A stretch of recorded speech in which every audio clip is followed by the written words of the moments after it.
What happens when a Yale-educated U.S. vice president calls Chinese people peasants? Well, the Chinese internet doesn't cancel you. They mean you into the ground. And this time, they give him a title that's part mythical bird, part working red flag, Phoenix Man, or in Mandarin, 凤凰男. So who exactly is a Phoenix Man, and why do Chinese netizens think JD Vance fits the role a little too perfectly? Hello, I'm Sisi Xiangchun. Welcome to my channel. Let's break it down together. On April 3rd, 2025, JD Vance appeared on Fox Friends and said this. The president's new tariff policy, and when I think about what he got elected, ask ourselves, what has the globalist economy gotten the United States of America? And the answer is fundamentally it's based on two principles: incurring a huge amount of debt to buy things that other countries make for us. And to make it a little bit more crystal clear, we borrow money from Chinese peasants to buy the things those Chinese peasants manufacture. We borrow money from Chinese peasants to buy the things those Chinese peasants manufacture. Yeah, he said that out loud on national TV. Now in the US, a statement like that might spark think pieces or cause for apologies. But in China, they don't cancel you, they react you as a main character. And then they mean you into oblivion. 土气乡巴佬风格，眼线笔，中国制造，品质可靠。Rustic, country style, eyeliner pencil, made in China, reliable quality.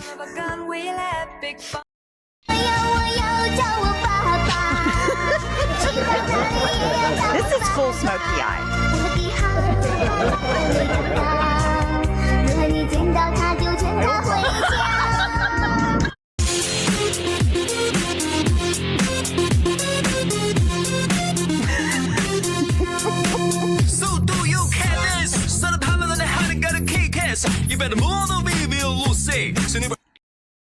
It was vicious. It was hilarious. And then netizens started digging deeper, not just into what he said, but who he is. In China, people found there's a name for this kind of man, Phoenix Man. So, what is a Phoenix Man, 凤凰男? It's a term that blew up around 2007 after a viral blog post described a certain type of man. He grew up poor, usually in rural China, studied hard, left home, made it to the big city, got a decent job, maybe even married an urban, well-educated woman, but never really left his old mindset behind. The blogger called them golden phoenix flying out of the mountain valleys, a poetic metaphor for rural youth who rose above their background through shell grit. At first, the label sounded almost admirable. A man who worked hard, stayed loyal to his roots, and made something of himself. But then something shifted. In China's urban dating and marriage culture, Phoenix Man quickly became a red flag. Women began to share real-life experiences of partners who were emotionally insecure, financially burdensome, emotionally manipulative, and deeply self-serving, always calculating what they could get. Wow, JD Vance is getting way too big for his boots lately, looking down on peasants now. Man, has he forgotten the days when he was just a country boy squatting in the fields, dropping sweet potato turds? I want to talk about the whole self-made man, ahem gold digger, Phoenix Man. First off, you're not his teammate, you're just his stepping stone. To him, you mean one thing, a comeback story. He'll take your money, your connections, your resources, your family background, all of it. But here's the kicker. You can never say he got ahead because of you. Nope, you gotta say he made it on his own, and you just helped a little. That humble, hardworking guy image, just a trampoline for his ego. These guys want everything they need. You to be smart, but not too smart. You gotta make him look good in public, keep the home perfect and comfortable, and boost his career. Oh, And when he goes out networking, aka partying and cheating, you better not complain. Congrats!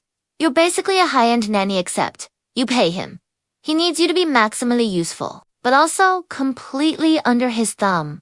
The second you show a little independence. Bam, gaslighting, guilt-tripping, and emotional blackmail.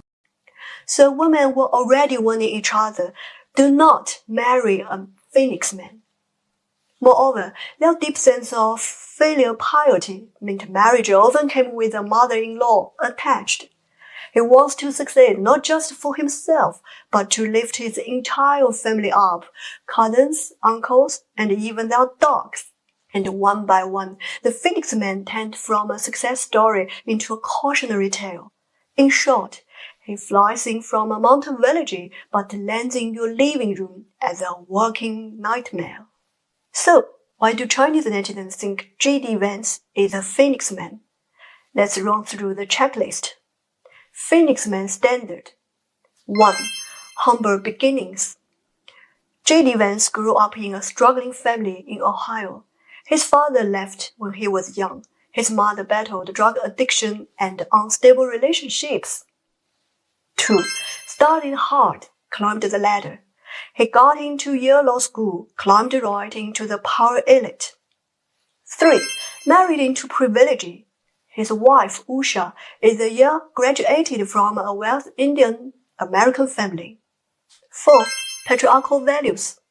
He constantly promotes rigid gender roles and anti-feminist views. 5. Seems emotionally manipulative his wife. Let's see the videos. I think JD Vance, in my opinion, looks at that and he thinks, God, I look beautiful. This is what I believe happens when he gets home from work. Usha to me looks like, and I feel badly for her because I think she is an emotionally abused woman. She looks like a hostage when she's in public with him. She was Yale-educated, a Democrat, or at least a normal, independent thinking person. And then she marries this psychopath who sold his soul to Peter Thiel and billionaires and Donald Trump. And he has just decided, I'm an evil fucker and I'm always going to be an evil fucker. I think when he gets home from work, The cameras are all on. Anything that I say, no matter how crazy, Usha has to smile and laugh and celebrate. No, JD. A man cannot treat his wife like this. Although I appreciate your Indian style eye makeup, but everyone knows you wouldn't be here today without her. If you found that Wusha's blind worship of you is love, your love for Donald Trump must exceed that for her. Netizens joked, I wouldn't even talk to my sofa like that. Usha sounds like sofa in Chinese. In other words, he might be the export edition of the Phoenix Man. But why does this label even matter? Because for many Chinese women, Phoenix Man isn't just a meme, it's a trauma label. It represents years of love stories that turned into labor, relationships that felt like you married him, but married his whole extended family. It reflects modern China's social pressure, the rising cost of urban living, widening class divides, and gender expectations in a rapidly changing society. So, if Phoenix Man represents the ambitious, hyper-utilitarian type, then 屌丝, the loser guy, is the opposite.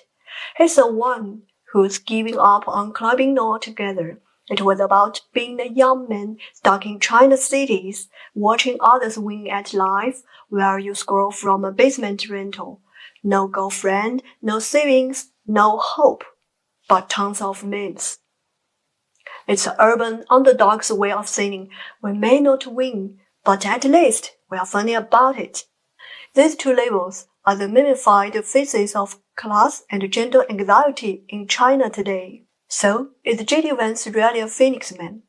Not exactly in the Chinese sense, but his background, values, and marriage dynamics made him the perfect main vessel. In the end, it's not just about JD Vance, it's about how different social culture weaponize identity and how quickly a senator can become a social parable in someone else's language. So next time JD Vance gets called a Phoenix Man, he could reply, "Hi, at least I'm a golden one." Like this breakdown of Chinese main culture? Hit subscribe, smash that like button, and drop a comment. Does your country have a version of the Phoenix Man? I'd love to hear about it. Thanks for watching and see you next time.